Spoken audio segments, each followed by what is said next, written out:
فلاحی ریاست کہنے میں ایک بہت بڑی وجہ تو یہ ہے کہ جب نبی پاک علیہ الصلوۃ والسلام مدینہ منورہ تشریف لائے تو جو مہاجرین تھے اب ان کے پاس تو اپنا گھر بار تو سب چھوڑ آئے تھے، کاروبار پیسہ بھی چھوڑ آئے تھے، تو اب ان کے پاس کچھ بھی نہیں تھا، وہ رہیں کہاں،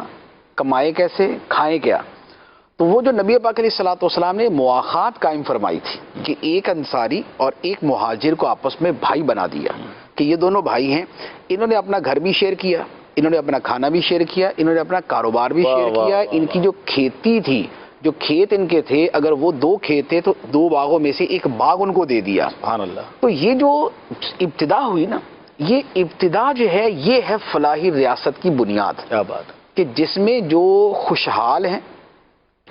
ان کا مال جو ہے، جو پریشان حال ہیں ان کو اس طرح دیا جائے کہ دونوں جو ہے، ایک تو دینے والا خوش دلی سے دے، احسان جتانے کے طور پہ نہ اسے جبرن نہ لیا جا رہا ہو۔ تو فلاحی ریاست میں کیا ہے کہ اس میں دینے والے کی جو اپنی خوش دلی ہے وہ بھی اس کے اندر شامل ہو۔ اسی لیے جو کہا جاتا ہے نا، دنیا میں فلاحی ریاست تو بہت ساری شمار کی جاتی، اس وقت بھی ویلفیئر اسٹیٹس کے نام سے دنیا میں بہت ساری ہیں،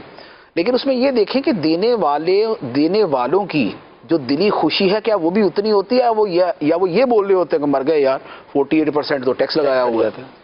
تو وہاں دینے والے یوں دے رہے ہوتے ہیں کہ چلے یار ریٹرن میں ہمیں بھی کچھ نہ کچھ ملتا ہی ہے نا، لیکن ان کی وہ خوش دلی اس میں شامل نہیں ہوتی۔ لیکن نبی پاک علیہ الصلوۃ والسلام نے جو دلوایا،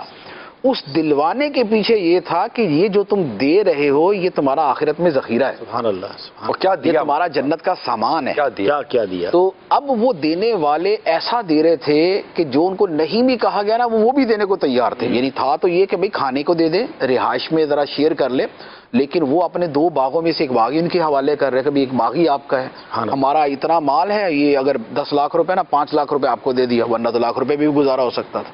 تو یہ جو ان کا دینا تھا نا، یہ ہے وہ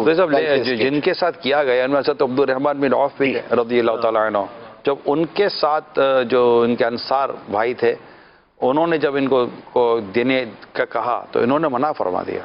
اب مجھے اس کی ضرورت نہیں، مجھے بازار کا ہوتا، بازار کہاں ہے، آپ نے نہیں لیا، آپ بازار کی طرف تشریف لے گئے۔ اہل مکہ بیسیکلی تاجر تھے، اور وہاں اہل مکہ تاجر تھے، اور اہل مدینہ جو ہے ان کا یہ کھیتی باڑی کا زیادہ چلتا تھا۔